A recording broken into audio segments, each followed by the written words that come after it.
حضرت عائشہ صدیقہ رضی اللہ تعالیٰ عنہ فرماتی ہیں آپ علیہ الصلوۃ والسلام جب ہمارے درمیان بیٹھے ہوتے تھے نا، اپنی ازواج کے درمیان، انسان گھر میں بیٹھا ہوتا ہے، بے تکلف ہوتا ہے، اپنے گھر میں جب آپ تشریف فرما ہوتے تھے اور بہت مصروف ہوتے تھے خوشی میں، اگر اذان کی آواز سن لیتے تھے یوں اٹھتے تھے جیسے ہمیں نہیں جانتے، حالانکہ ہم ان کی بیویاں تھیں۔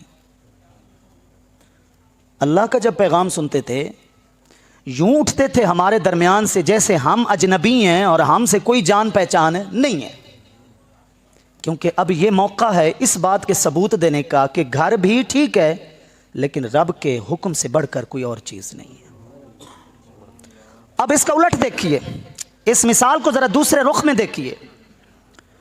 آپ علیہ الصلوۃ والسلام نے ارشاد فرمایا میں جب نماز پڑھا رہا ہوتا ہوں اور قرآن کی تلاوت کر رہا ہوتا ہوں میرا دل کرتا ہے میں تلاوت اور زیادہ کروں۔ ہم جتنے بھی گناہ گار ہو جائیں، اگر کوئی خوبصورت آواز میں قرآن پڑھتا ہے تو ایمان کے تار ہلتے ہیں یا نہیں ہلتے؟ ہلتے ہیں۔ کوئی رگیں تھوڑی سی پھڑکتی ہیں یا نہیں پھڑکتی؟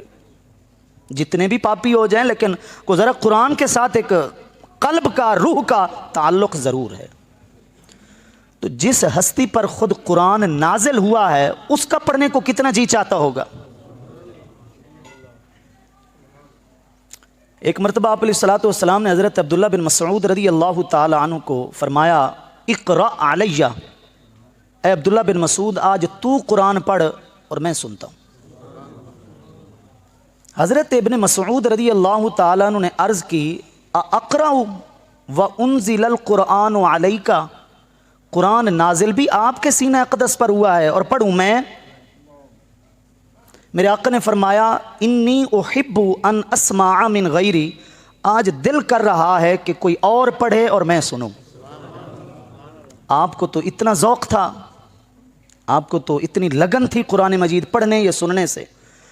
اب میرے آقا فرما رہے ہیں کہ نماز کے اندر جب میں تلاوت کر رہا ہوں تو میرا دل کرتا ہے میں قرات کو اور ذرا طول دے دوں اور زیادہ پڑھوں، لیکن آس پاس ہمسایوں کے گھر سے جب کسی بچے کے رونے کی آواز آتی ہے تو چونکہ عورتیں بھی میرے پیچھے آئی ہوئی ہوتی ہیں نماز پڑھنے، تو نہیں پتا کہ کس کا بچہ اپنی ماں کی یاد میں رو رہا ہے، میں نماز کو مختصر کر دیتا ہوں تاکہ ماں اپنے بچے کے پاس پہنچ جائے۔ یہ کیا ہے؟ وہ مثال تھی کہ گھر میں تشریف فرما ہوتے تھے، اذان کی آواز سن کر یوں اٹھتے جیسے گھر والے اجنبی ہوں۔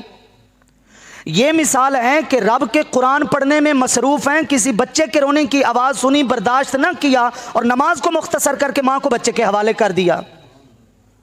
یہ ہمیں سمجھایا گیا ہے کہ محبوب کی بارگاہ میں مقبول امتی وہ ہے